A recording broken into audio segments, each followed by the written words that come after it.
Es la madrugada del 13 de abril de 1888. Y bueno, imaginemos la escena un momento. Sí, una escena que la verdad es que pone los pelos de punta. Totalmente. O sea, nos encontramos en uno de los barrios más deprimidos, oscuros y peligrosos de la Ciudad de México. Las calles de tierra están casi desiertas. Y hay muchísima niebla, mucha suciedad por todas partes. Exacto. Y de repente, entre toda esa neblina, un patrullero divisa un hombre caminando. Pero es que hay algo que desentona por completo en la imagen. Claro, la vestimenta. Eso es. Este hombre lleva unos zapatos lustrados que brillan, o sea, brillan bajo la escasa luz de las farolas. Viste unos pantalones a medida y un chaleco perfectamente planchados. Es literalmente la viva imagen de la burguesía y del orden de la época. Tal cual. Pero aquí viene lo fuerte. Lleva un bulto de tela apretado contra el pecho y de ese bulto gotea sangre. Madre mía. Y cuando la policía lo detiene, a ver, cualquier persona normal en esta situación correría o entraría en pánico absoluto, ¿no? Lógicamente, el instinto de supervivencia. Pues él no. Él se detiene, se ajusta el chaleco lentamente y sonríe. Y fíjate, esa sonrisa es quizá el detalle más aterrador de todos los que vamos a analizar en esta sesión. Ya, es que es de hielo. Totalmente, porque nos revela que su verdadero camuflaje nunca fue la oscuridad de la noche, ni un callejón apartado. Su mejor escondite era la respetabilidad. Ostras, qué buena forma de verlo. Es que este hombre no intentaba pasar desapercibido. Él exigía, a través de su ropa, la deferencia y el respeto absoluto de las autoridades. Bueno, pues con esta imagen tan potente, damos la bienvenida a la audiencia a un nuevo análisis a fondo.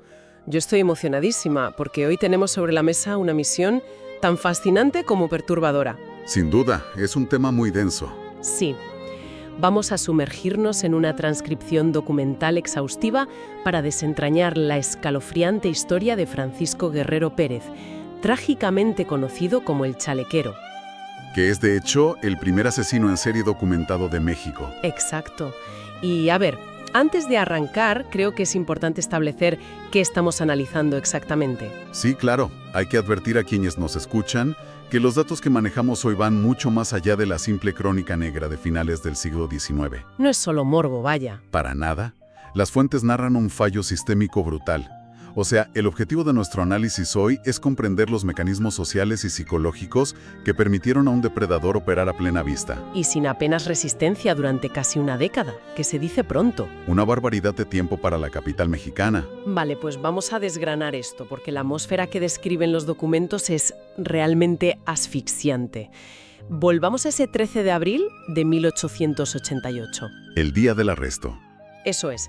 Aparece el cuerpo de una mujer en una zanja de drenaje cerca del callejón de los albañiles. A ver, las autoridades de la época estaban acostumbradísimas a encontrar cadáveres en esos distritos marginales. Sí, por reyertas, robos, violencia callejera en general. Claro, era el pan de cada día. Pero cuando llega el detective Francisco Chávez a la escena, se da cuenta de que esto es completamente distinto. Y fíjate que el detalle clave aquí, lo que destaca la documentación, es la ausencia total de caos. Claro, no había signos de pelea. Exacto. La violencia impulsiva deja un rastro muy concreto, o sea, desorden, signos de lucha, un entorno removido. Pero la escena que encuentra el detective Chávez es metódica. Es súper silenciosa. El cuerpo estaba colocado, ¿no? Sí, el cuerpo de la víctima había sido dispuesto de una forma absolutamente deliberada. Casi coreografiada, te diría. O sea, que no era un homicidio nacido de un arrebato o una pelea de borrachos que se salió de control. Era un ritual en toda regla. Efectivamente, un ritual. La disposición del cuerpo indicaba que el asesino se había tomado todo su tiempo. No tenía ninguna prisa por huir de allí. Madre mía. Y claro, eso sugiere un nivel de control absoluto. No solo sobre la víctima, sino sobre su propio entorno y sus emociones. Él sabía perfectamente que nadie iba a interrumpirle en esa zona concreta de la ciudad. Y es esa misma madrugada, poco después de este hallazgo, cuando ocurre la famosa detención en la calle San Antonio que comentábamos al principio. El momento del fardo ensangrentado. Ese mismo, el patrullero detiene a este hombre de aspecto impecable. Y a ver, cuando abren ese paquete de tela en la comisaría, lo que encuentran es que pone los pelos de punta. Es muy macabro. Es que no es ropa ensangrentada metida a presión de cualquier manera en una bolsa para deshacerse de ella rápido. Las prendas de mujer estaban dobladas con un cuidado antinatural. Obsesivo casi. Sí, súper obsesivo. Y lo más escalofriante de todo, los cortes en la tela de esa ropa coincidían milimétricamente con las heridas de las víctimas anteriores. Claro, es que estamos hablando de una teatralidad macabra. O sea, Guerrero guardaba esa ropa casi como si fueran trofeos. Trofeos tratados con un mimo increíble. Exacto. Tratados con una pulcritud que chocaba frontalmente con la brutalidad brutal del acto que acababa de cometer. A mí, leyendo esto, me venía a la cabeza una analogía. Es como que su ropa, ese chaleco perfecto, funcionaba como un pase VIP falso en un evento súper exclusivo. Ostras, qué buena comparación. ¿Verdad? O sea, los guardias de seguridad mental de la sociedad de la época veían el traje, veían la postura y automáticamente apagaban todas sus alarmas de sospecha. Claro, daban por hecho que era inofensivo. Eso es. O sea, su disfraz no era una máscara en la oscuridad para ocultarse, era un chaleco a la luz de las farolas. Su arma principal no era un cuchillo, era la idea preconcebida que tenían los demás sobre cómo debía lucir el peligro. Esa analogía del pase VIP es muy acertada, porque además explica perfectamente el mecanismo cognitivo de la época. Ya, el tema de las apariencias. Totalmente. En la Ciudad de México de finales del siglo XIX, bajo toda esa influencia de los ideales de modernidad y la europeización, la vestimenta lo era absolutamente todo. Si vestías bien, eras intocable. Básicamente, un hombre bien vestido era, por definición, un hombre de bien. Y lo más fuerte es que Guerrero llevó esta premisa, esta ventaja, directamente a la sala de interrogatorios. Ostras, el interrogatorio. Es que las fuentes describen una frialdad inaudita por su parte. O sea, los policías le muestran los bocetos de las mujeres asesinadas. Esperando que se derrumbe, claro. Claro, esperando que se quiebre, que llore, que confiese. Y el tipo se inclina hacia adelante, estudia los dibujos como si estuviera en una galería de arte, esboza esa sonrisa helada y suelta en voz baja: la conocía, pero no probarán nada. ¡Qué locura! Es que, más que frialdad, yo diría que es un desafío calculado. Los estaba retando. Sí. Él está midiendo a los oficiales. Sabe perfectamente que el sistema de justicia penal de esa época no cuenta con las herramientas forenses necesarias. Claro, no había ADN ni nada parecido. Exacto. No podían conectar un fardo de ropa con crímenes pasados a menos que él les diera una confesión directa. Y desde luego, no iba a darles esa satisfacción. Pero, a ver, espera, porque aquí me cuesta entender algo. Yo estoy convencida de que un nivel de cinismo y de control tan extremo no aparece de la nada de un día para otro. No, requiere tiempo, claro. Claro, si este hombre paseaba con esa arrogancia casi aristocrática, ¿de dónde venía realmente? O sea, ¿era un burgués de verdad que bajaba a los bajos fondos a cazar por aburrimiento? Pues mira, ahí está el giro más fascinante de todo su perfil psicológico. Guerrero no nació en la cuna de la burguesía. Todo lo contrario. Ah, ¿no? Que va. Se crió en la periferia más caótica y empobrecida de la Ciudad de México a mediados de siglo. Era de una pobreza extrema. Vale, o sea que la ropa era pura fachada, de verdad. Fachada 100%.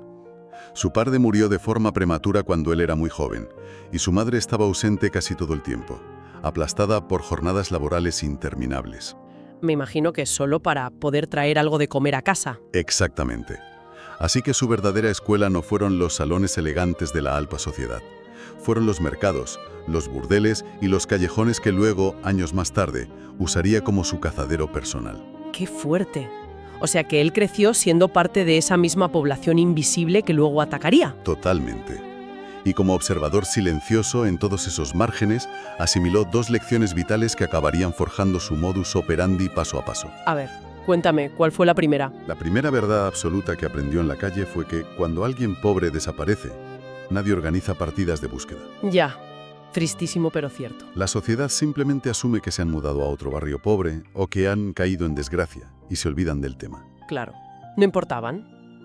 ¿Y la segunda lección? Que nadie, absolutamente nadie, en las esferas de poder, iba a mover un dedo para defender a las mujeres que la moralidad de la época había decidido ignorar. ¿Te refieres a trabajadoras de la noche, mujeres solas? Eso es. Mujeres desamparadas, marginadas. Eran el eslabón más débil del sistema, y él lo sabía de primera mano porque creció viéndolo todos los días. Vale, entonces él no nace con ese pase VIP del que hablábamos, él se da cuenta de que necesita fabricarlo pieza a pieza. Se lo construye él mismo. Claro, se da cuenta de que en una ciudad tan profundamente clasista, Si quiere tener poder sobre la vida y la muerte sin ser molestado, necesita disfrazarse de ciudadano respetable. Y fíjate hasta qué punto llega esto. En su adolescencia y juventud temprana, él trabajaba como zapatero y vendedor ambulante. Trabajos muy humildes. Muy humildes. Ganaba poquísimo dinero, pero las fuentes documentan que invertía casi cada centavo que le sobraba en ropa. Ostras, Todo, a la fachada. todo. Compró un buen chaleco, que de ahí le viene el apodo, zapatos que se pudieran lustrar hasta brillar perfectamente, pantalones con muy buen corte. Y los modales, supongo. Exacto. Estudió los modales de los hombres ricos con los que se cruzaba. Construyó una fachada inexpugnable a base de pura observación. Lo que nos lleva a analizar su método en sí. Un método que, por lo visto en los documentos, ya estaba totalmente perfeccionado a principios de la década de 1880. Sí, ya era un depredador muy experimentado.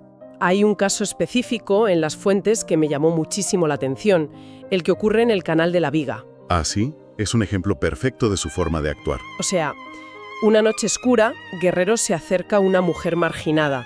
Y claro, ella seguramente está acostumbrada a la brusquedad, al desprecio, a los gritos de los hombres en la calle. Era lo habitual para ellas. Pero de repente llega él, con su chaleco impecable, unos modales exquisitos y una voz súper suave. La desarma por completo. Claro, ella confía, baja las defensas y le sigue. Es que el engaño inicial es la pieza fundamental de su método. Él no acechaba en las sombras esperando para saltar sobre ellas por la espalda. No, daba la cara. Usaba su fachada de caballero para anular por completo los instintos de supervivencia de la víctima.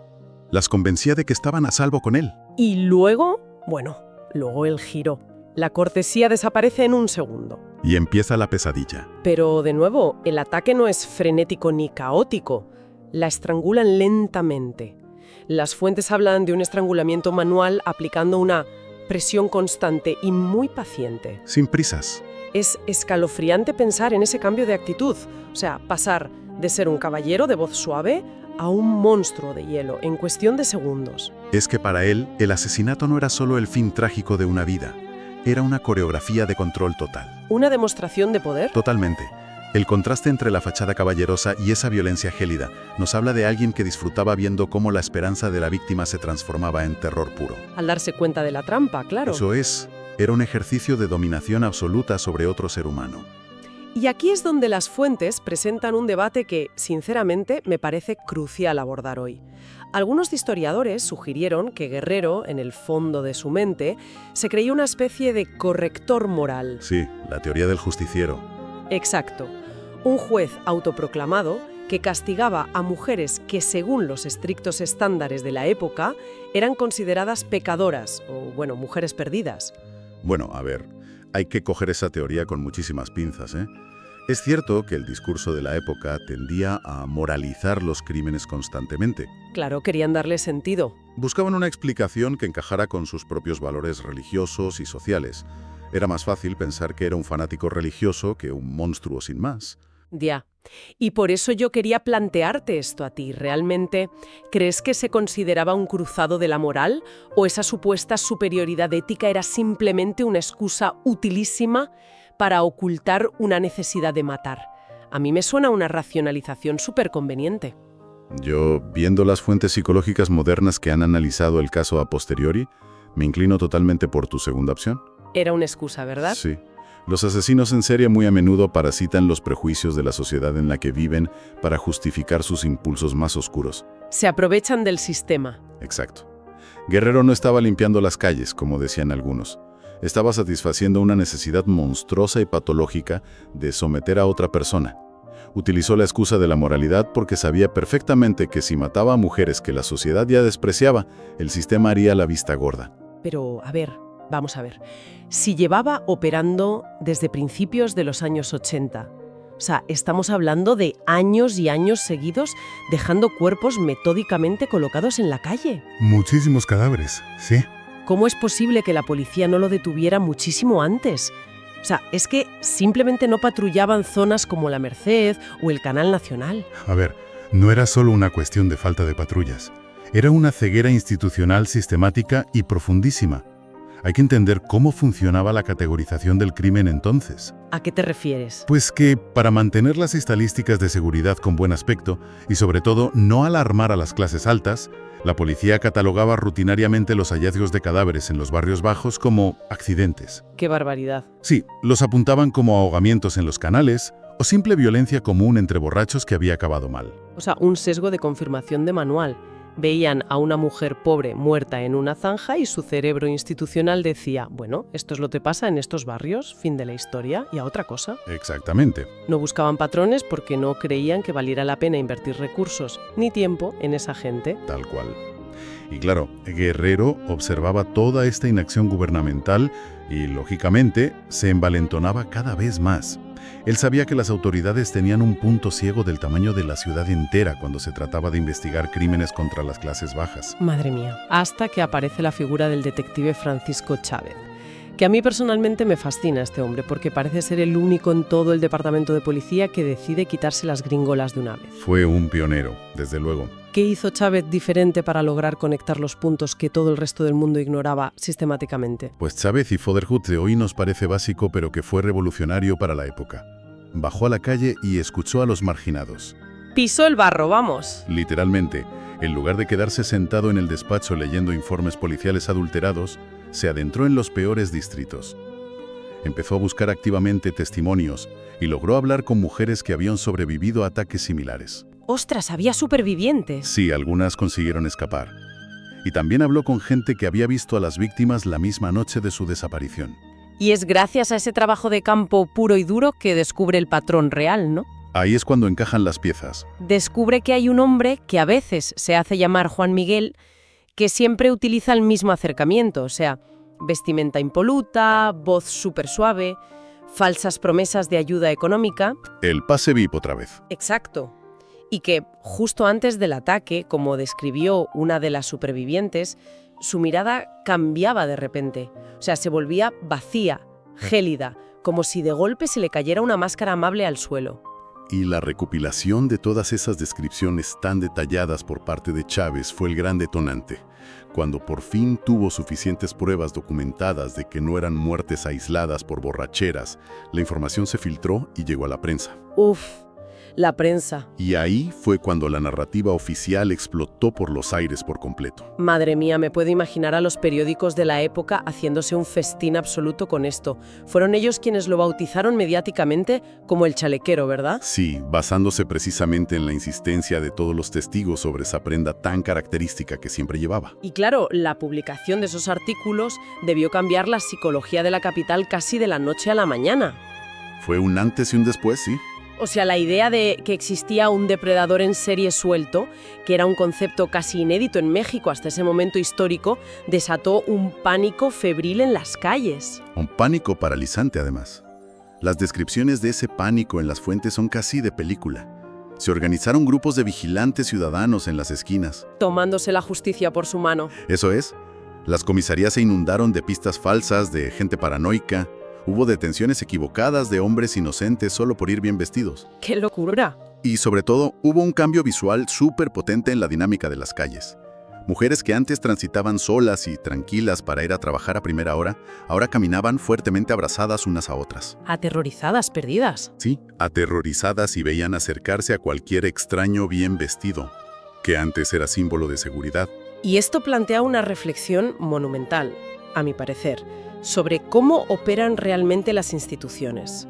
O sea, el sistema de justicia y la policía no se activaron realmente por el valor de las vidas de esas mujeres marginadas. En absoluto. La maquinaria se puso en marcha a toda velocidad únicamente cuando el pánico social se volvió inmanejable y amenazó el orden público. Que era la máxima prioridad del gobierno, claro. Exacto. Mantener el orden costara lo que costara.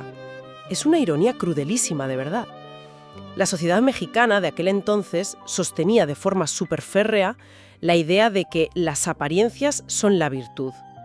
Y Guerrero básicamente hackeó ese sistema de creencias de arriba a abajo. Se aprovechó del bug del sistema. Total. Vistió sus crímenes con la ropa de la virtud burguesa para asesinar con total impunidad. Es un fracaso sistémico de proporciones épicas. Y fíjate que cuando esa maquinaria institucional finalmente logra acorralarlo, tras el error que comete en la madrugada de abril de 1888. El del fardo ensangrentado. Sí, cuando lo atrapan, la expectación ciudadana por ver al asesino alcanzó unos niveles absurdos. Las calles estaban llenas. La gente quería ver a un monstruo, de verdad. Claro, se imaginarían a un ogro. Totalmente. Esperaban que trajeran a los tribunales a una bestia salvaje, babeante y completamente desquiciada. Pero, claro, lo que presenciaron en el juicio debió ser casi más insultante y perturbador que sus propios crímenes. A ver, yo intento imaginarme la escena en la corte. Es el año 1890. El ambiente estaba caldeado. Ya te digo, salas a reventar de gente, con un calor sofocante, olor a sudor y a tabaco barato por todas partes, mujeres en las gradas rezando el rosario en voz alta pidiendo justicia. Un circo mediático. Sí, decenas de periodistas tomando notas febrilmente en primera fila, esperando documentar el colapso psicológico del monstruo. Y en el centro de todo este caos absoluto está Guerrero. Sí. Y las crónicas judiciales de la época que tenemos en los documentos destacan precisamente su actitud, que resultaba totalmente incomprensible para el público. Es que no mostraba nada de miedo, ¿verdad? Nada. Lejos de mostrarse como un animal acorralado o un hombre arrepentido, Guerrero se comportaba en la silla casi como un aristócrata aburrido de estar allí. Exacto. Leí que se levantaba educadamente cuando le hablaban, le hacía ligeras reverencias al magistrado con la cabeza e incluso se sacudía motas de polvo invisibles del traje con las manos. Una provocación constante. Y encima negaba absolutamente todas las acusaciones con la misma voz suave y monótona con la que atraía a sus víctimas. O sea, transmitía la sensación de estar muchísimo más irritado por el inconveniente logístico de tener que estar allí sentado perdiendo el tiempo que agobiado por el peso de la culpa o por el miedo a la horca. Bueno, es que esa desconexión emocional es súper característica de un perfil psicopático extremo. La falta de empatía es total. Ya, claro. Pero, lamentablemente para la justicia, esta actitud tan desafiante de Guerrero encontró un aliado completamente inesperado en las inmensas limitaciones científicas de la época forense. Claro, es que la ciencia forense estaba literalmente en pañales. O sea, no había análisis de ADN. Ni perfiles de sangre avanzados, ni huellas dactilares fiables. Nada. Por culpa de estas limitaciones técnicas de la época, a pesar de que los historiadores y criminólogos modernos estiman que asesinó a unas 20 o 30 mujeres a lo largo de casi una década, legalmente pasó algo muy frustrante. Se quedó en casi nada, judicialmente hablando. Exacto. El tribunal solo logró reunir pruebas físicas contundentes para condenarlo por un único asesinato. Solo por uno, el de la última víctima, la que motivó su arresto en la calle San Antonio. Es increíble. Esa única condena subraya de una forma brutal las enormes brechas que tenía el sistema de justicia del siglo XIX. Sí, pero bueno, aunque judicialmente el expediente quedara súper raquítico y solo constara una muerte, hay que decir que la condena social y mediática fue absoluta y unánime. Sí, ahí no hubo dudas. El país lo consideraba culpable de decenas de muertes. Al final, fue sentenciado a muerte y trasladado a la temidísima prisión de Belén, esperando a que llegara su ejecución en noviembre de 1890. Y los relatos de los guardias sobre sus últimos días encerrado en Belén, de verdad que te dejan sin palabras. Son espeluznantes. O sea, no hubo arrepentimientos de última hora pidiendo perdón, ni crisis nerviosas llorando por las esquinas de la celda. Nada. Mantuvo el personaje hasta el final. Totalmente. Pasaba los días enteros sentado en su catre, sumido en una especie de letargo insondable, simplemente mirando a la pared, al vacío. Y la misma mañana de su ejecución, subió los escalones hacia el cadalso con la mismísima postura marcial, la misma disciplina en el andar de siempre. Es que no quiso darle el gusto a nadie. No le concedió a la sociedad el espectáculo mediático de ver su quiebre emocional. Mantuvo el control absoluto de su propia narrativa, hasta el mismísimo último segundo. Pero lo que verdaderamente resuena de este final, lo que, por lo menos a mí, se te queda grabado a fuego en la mente, son sus últimas palabras. Son tremendas, sí. Con la soga ya preparada en el cuello, cuando el magistrado cumplió con el protocolo legal y le pidió si tenía una declaración final, Guerrero miró lentamente a todos los presentes y pronunció una frase súper lapidaria. A ver, no pidió perdón a las familias. Ni se justificó. No gritó que era inocente ni que era una conspiración. Simplemente dijo, con calma, la ciudad olvida rápido. Ostras. Es que es una frase profundamente perturbadora porque en el fondo encierra una verdad sociológica innegable. Es que tenía razón. Claro que la tenía. Es una acusación directa, casi un dardo, a la memoria selectiva de esa misma sociedad clasista que lo estaba ejecutando en ese momento. Él sabía cómo funcionaba el mundo. Exacto. Él, mejor que nadie, porque lo había vivido, sabía que la indignación pública era súper efímera y que en muy poco tiempo la ciudad volvería a hacer lo que mejor sabía hacer: invisibilizar a las personas marginadas. Creando el terreno fértil perfecto para el siguiente depredador que viniera detrás. Exactamente. El ciclo volvería a empezar. ¡Qué barbaridad! Y, a ver, el detective Chávez, el hombre que persiguió su sombra por los callejones, parece que también compartía este pesimismo tan oscuro. Sí, Chávez fue muy lúcido con todo esto. El material que estamos revisando hoy concluye mencionando una anotación final que encontraron en el cuaderno de trabajo personal de Chávez. Es una reflexión que para mí encapsula toda esta tragedia monumental. A ver, cuéntanos. Chávez escribió a mano: el mal se esconde en el orden, en la ropa limpia, en los gestos educados, en el silencio de quienes asumen que el peligro debe tener aspecto peligroso. Qué maravilla de cita, y qué triste a la vez. Entonces, claro, al cerrar este expediente histórico que hemos analizado, ¿qué nos queda realmente? La ejecución de Guerrero no trajo una verdadera paz, me da la sensación. No, dejó tras de sí decenas de tumbas sin nombre y alteró para siempre, o al menos durante muchísimas décadas, la psicología y el miedo de la capital mexicana. Y nos queda también la constatación de que, bueno, un sistema judicial puede ejecutar a un hombre para calmar a las masas, pero eso no soluciona el fallo sistémico subyacente que le permitió operar. Eso no se arregla con una horca. Claro, la historia del chalequero es una lección súper atemporal sobre cómo la vulnerabilidad extrema, combinada con esos enormes perjuicios institucionales, genera puntos ciegos gigantescos en nuestra sociedad. Y son precisamente esos puntos ciegos los que forman el ecosistema perfecto en el que prosperan este tipo de perfiles psicopáticos. Por eso creo que analizar episodios históricos tan oscuros y duros como este tiene un inmenso valor hoy en día. Sí, para no repetir la historia. Exacto, para evaluar cómo han evolucionado o no han evolucionado nuestras nociones de seguridad y de confianza ciegos. Es un recordatorio muy crudo de que la indiferencia ante la vulnerabilidad ajena siempre termina cobrándose un precio altísimo. Totalmente de acuerdo.